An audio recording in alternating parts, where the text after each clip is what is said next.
Latino Slant presents Slant News Flash.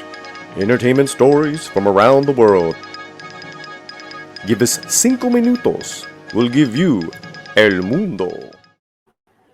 Well, welcome back to the Latino Slant. My name is Paulie, and check out my video I did with Jane Theory, and we break down the Amazon Power of the Rings, Rings of Power.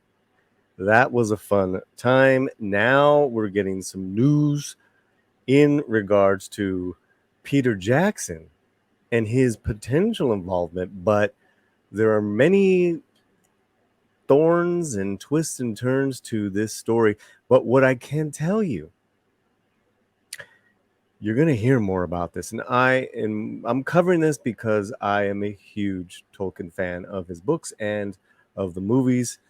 And that's why we are here. And who is not a fan of these films? A majority. I mean, these were epics. But here's the story. Peter Jackson says Amazon's Lord of the Rings TV series ghosted him. Woohoo! The Oscar award-winning director says Amazon asked him to be involved with its mega-budget Lord of the Rings series, then cut off contact. Amazon suggests the story isn't quite so simple. When is it ever simple? Anything in Hollywood nowadays so simple. So much going on in a seismic time that is happening in the industry. Peter Jackson is weighing in on Amazon's Lord of the Rings TV series. The Oscar-winning director of Lord of the Rings and the Hobbit trilogies reveals the studio asked him to be involved with its upcoming mega budget, The Lord of the Rings, or The Rings of Power, and promised to send him scripts that never contacted him. Quote, they asked me if I wanted to be involved. Writer-producer Fran Walsh and I said, that's an impossible question to answer without seeing a script. Jackson recalls to Scott Feinberg on the Hollywood Reporter's Awards Chatter podcast. So this is right from the sources, in the Hollywood Reporter article, and they got the exclusive scoop on their podcast. So that'd be nice to listen to that podcast for sure. All right, let's continue. So they said, as soon as we get the first couple of scripts, we'll send them to you. And the scripts never showed up. That's the last thing I heard, which is fine. No complaints at all. In an upcoming The Business podcast, talking to the Hollywood Reporter's Kim Master, the filmmaker echoes the anecdote and phrases it slightly differently, yet makes quite the same point. About 4 or 5 years ago, they asked me if I would be interested in it, he says. So I said, have you got the scripts yet? Because I know how hard the scripts were to write for the films. I didn't know the people were writing the scripts. And I didn't know who the people were writing the scripts. They said, oh no, we haven't got the scripts yet. But as soon as we do, we'll send you the scripts. So I was waiting for the scripts to arrive, and they never did. Back in 2018, Jackson told UK's Metro, I think they're going to send us some scripts if we can see if we can help them along. Still, Jackson emphasizes that he harbors no hard feelings towards Amazon series and is eager to watch it as a fan of the franchise. And he says, I'll be watching it, he says. I'm not that sort of guy who wishes ill will. Filmmaking is hard enough. If somebody makes a good film or TV show, it's something to celebrate. The one thing I'm looking forward to is actually seeing it as a perfectly neutral viewer. Jackson adds, Amazon is better betting the farm on Tolkien given its massive $500 million budget for the show's debut season. Okay, listen up. First of all, you are courting an Academy Award-winning director of the same Tolkien material, right?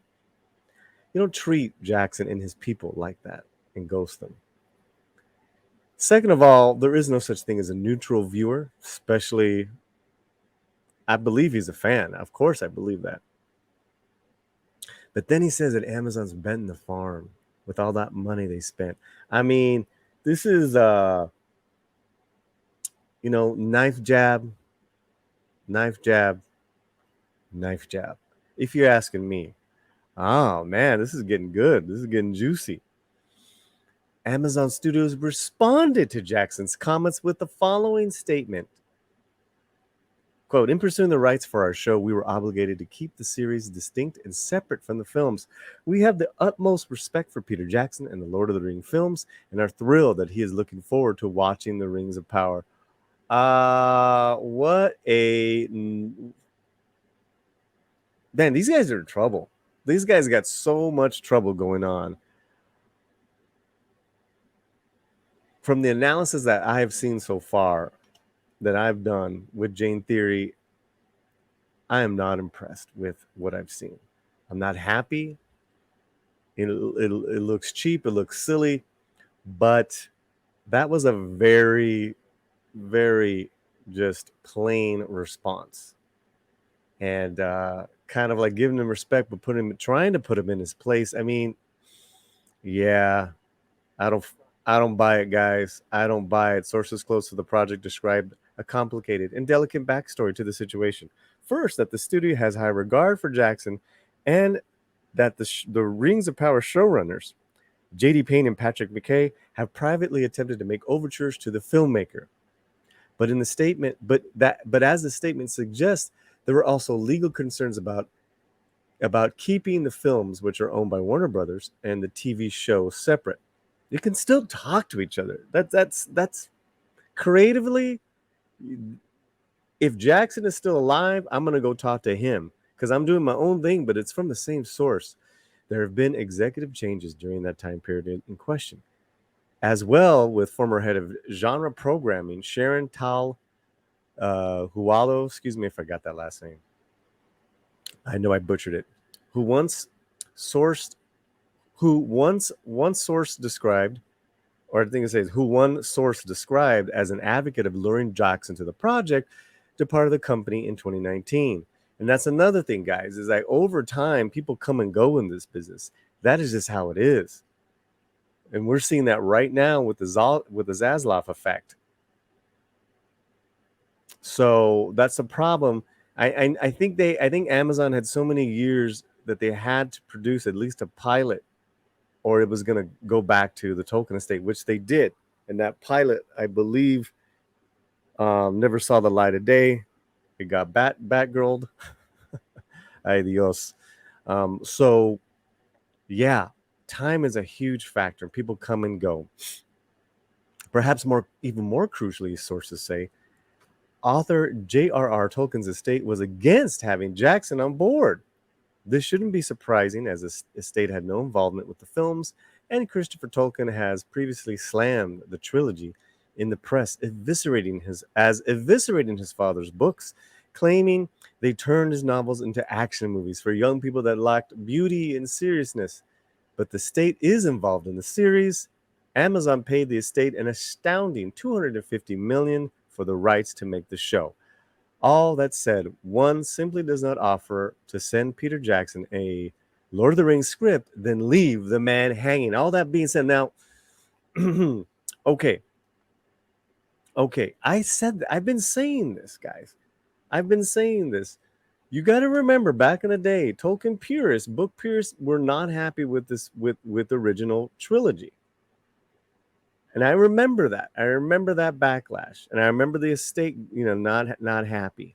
But I think two things: Jackson captured the essence of the books, and those movies have gotten even better with time. And I enjoy the movies in the theater. They have gotten a lot of respect over the last 20 years from Tolkien purists. They have.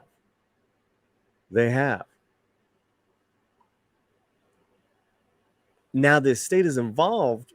I don't think that they're creatively involved in the series. They just got paid off.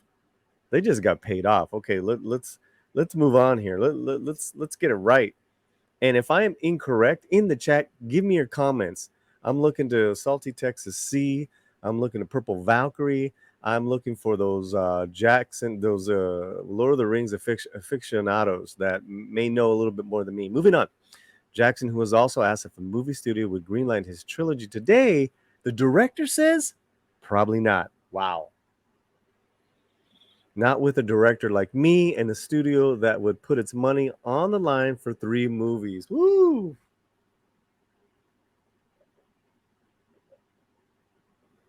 Excuse me, guys. Digest that. Drink that down, what he just said. Never get greenlit. I gotta believe that. I gotta believe that he would not get greenlit nowadays. Not with their vision, not with the money on the line, and for 3 films. So now you really understand the cinematic history that he made. 100%.